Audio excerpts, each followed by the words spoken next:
Hi friends, வாங்க இன்றைக்கி நம்ம என்ன பார்க்க போகிறோம்னா நன்னாரி சர்பத் ஜூஸ் தான் எப்படி செய்கிறதுன்னு சொல்லிட்டு பார்க்க போகிறோம். வெயில் காலம் ஆரம்பிச்சிருச்சு இல்லையா, அதில் நம்ம நல்லா குழு குழுன்னு சர்பத் செஞ்சு வீட்லேயே நம்ம குடிக்கலாம். வாங்க, இது நான் நாட்டு மருந்து கடையில் வாங்கினேன்.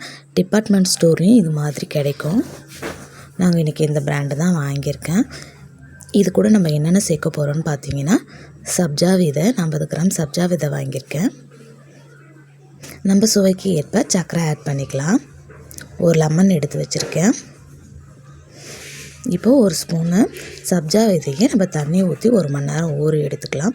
ஊறினதுக்கப்புறம் பார்த்திங்கன்னா நல்லா இந்த அளவுக்கு நல்லா குண்டு குண்டாக ஊறி இருக்கும், ஜவ்வரிசி மாதிரி. நம்மளுக்கு தேவையான சப்ஜா விதையை எடுத்துக்கலாம். நீங்கள் எத்தனை கிளாஸ் செய்கிறீங்களோ, எத்தனை பேருக்கு செய்கிறீங்களோ அதுக்கேற்றாப்புல நீங்கள் ஆட் பண்ணிக்கோங்க. நான் 1/2 லெமன் கட் பண்ணிக்கிறேன். நான் இன்றைக்கி 2 பேருக்கு செய்கிறேன். இப்போ அந்த ஜூஸை கொஞ்சமாக ஊற்றிக்கலாம்.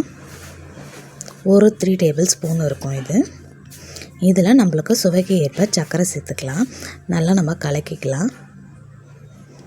வெயில் நல்லா இதை குடிச்சிட்டு வந்தீங்கன்னா சப்ஜா விதையும் குளுமை, நன்னாரி சர்பத்தும் குளுமையானது. நம்ம வெயில் நல்லா இந்த மாதிரி குளிச்சுட்டு வந்தோன்னா நம்மளுக்கு உஷ்ணம் குறையும். உஷ்ணத்தினால ஏற்படுற கட்டிகை எல்லாமே குறையும். இது கூட கொஞ்சம் புதினா லீஃப் போட்டுக்கலாம். இப்போ நம்ம கிளாஸில் ஊற்றிக்கலாம். இப்போ சுவையான நன்னாரி சர்பத் ஜூஸ் ரெடி. நம்ம இன்னும் குளுன்னு இருக்கிறதுக்கு ஒரு ஸ்க்யூபு ஐஸ் கட்டியே போட்டுக்கலாம். நல்லா இந்த புதினா ஃப்ளேவரோடு குடிக்கும் போது நல்லா சூப்பராக இருக்கும். வெயில் காலத்தில் இந்த மாதிரி குடிங்க. பசங்களுக்கு இந்த மாதிரி செஞ்சு கொடுங்க வீட்லேயே ஹெல்த்தியாக.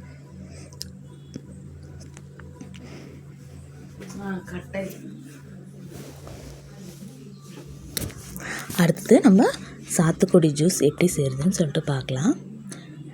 நான் 4 சாத்துக்குடி எடுத்து வச்சுருக்கேன். எப்பவுமே நம்ம சாத்துக்குடி பொழிகிற அந்த மிஷினில் பொழிஞ்சு நம்மளுக்கு கை தான் வலிக்கும். அதை தவிர்த்துட்டு நம்ம மிக்சியில் எப்படி சாத்துக்குடி ஜூஸ் போடலாம்னு சொல்லிட்டு பார்க்கலாம். வாங்க, இந்த மாதிரி கட் பண்ணிக்கோங்க. கட் பண்ணிவிட்டு ஸ்ட்ரெயிட்டாக எல்லா மூலையிலையும் நல்லா கட் பண்ணிவிட்டு நீங்கள் உரிச்சிங்கன்னா நல்லா அழகாக வந்துடும்.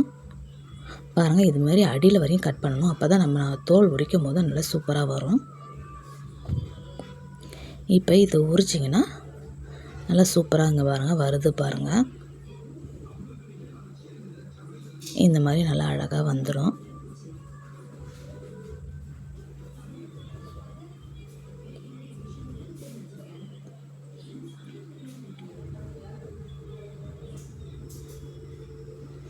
நம்ம வெயில்னால வீட்டில் கிடைக்கிற பழங்கள் இந்த மாதிரி வச்சு பசங்களுக்கு நல்லா ஹெல்த்தியான ஜூஸாக போட்டு கொடுங்க. முடிஞ்ச வரையும் இது மாதிரி போட்டு கொடுத்தீங்கன்னா பசங்களுக்கு ஹெல்த்தியாக இருக்கும். பாட்டிலில் விற்கிறத வாங்கி கொடுக்காத. இது மாதிரி எடுத்துகிட்டு நடுவில் இருக்கிற அந்த ஒயிட் கலரில் இருக்கும் பாருங்களா, அதையும் எடுத்துகிட்டு கொட்டை முடிஞ்ச வரையும் எடுங்க. ஏன்னா நம்ம பல்ஸ் மோடில் தான் அரைக்க போகிறோம். நல்லா ஃபைனாக அரைக்க போகிறது கிடையாது. பல்ஸ் மோட்டில் நீங்கள் அரைச்சாலே நல்லா சூப்பராக இருக்கும். இது மாதிரி நான் எல்லாத்தையும் உரித்து எடுத்துகிட்டு வந்துடுறேன்.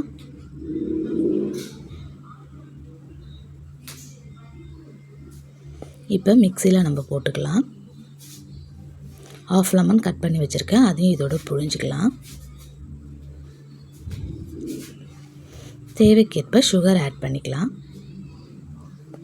ஏன்னா சாத்துக்குடியும் கொஞ்சம் இனிப்பாக இருக்கும், அதனால் நீங்கள் பார்த்து சுகர் ஆட் பண்ணிக்கோங்க. நான் 4 கட்டி ஐஸ் க்யூப்ஸ் போட்டுக்கிறேன்.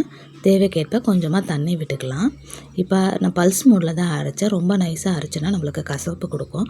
அதனால் நீங்கள் பல்ஸ் மோடிலே அரைச்சிங்கன்னா நல்லா சூப்பராக இருக்கும். பாருங்கள், அந்த கொட்டைலாம் நசுங்காமல் நல்லா முழுசாக இருக்குது. பாருங்கள், இந்தமாரி நம்ம நல்லா வடிகட்டி எடுத்துக்கலாம். இப்போ சுவையான சாத்துக்குடி ஜூஸ் ரெடி. ஃப்ரெஷ்ஷான சாத்துக்குடி ஜூஸ் இப்போ குடிக்கிறதுக்கு ரெடி ஆகிடுச்சு. நம்ம குடிக்கலாம். இந்த 2 ஜூஸையும் நீங்கள் செஞ்சு பாருங்கள். இந்த 2 ஜூஸும் உங்களுக்கு பிடிச்சிருக்குன்னு சொல்லிட்டு நம்புகிறேன். பிடிச்சிருந்தா லைக் பண்ணுங்கள், ஷேர் பண்ணுங்கள், கமெண்ட் பண்ணுங்கள், சப்ஸ்கிரைப் பண்ணுங்கள்.